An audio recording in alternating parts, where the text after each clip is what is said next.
আপনি আধার card accept করবেন না, আর আপনি এইসব সার্টিফিকেট, রেসিডেন্সিয়াল সার্টিফিকেট অ্যাকসেপ্ট করবেন যাতে ফেক ভোটার তুলতে পারি। এটা কাকে সুযোগ করানোর জন্য করা হচ্ছে?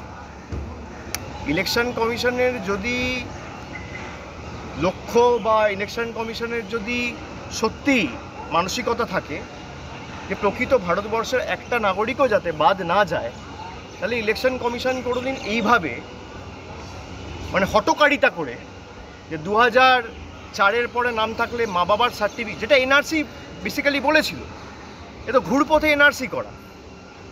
অমিত শাহ করতে পারছে না, তাই তার কোঅপারেটিভ ডিপার্টমেন্টের সেক্রেটারিকে পাঠিয়ে দিয়েছে জ্ঞানেশ কুমারকে ইলেকশন কমিশনার করে। জ্ঞানেশ কুমারের মাধ্যমে ব্যাকডোরে এনআরসি করতে চাইছি। এ পাতি বাংলা কথা। আর আমরা সোজা পথেও করতে দেবো না, ব্যাকডোরেও করতে দেবো না। আপনার যত ক্ষমতা আছে আপনি প্রয়োগ করুন। 24-এ হয়েছে, 21-এ হয়েছে, 19-এ হয়েছে, আগেও হয়েছে, পঞ্চায়েতেও হয়েছে, আবার 26-এ হবে।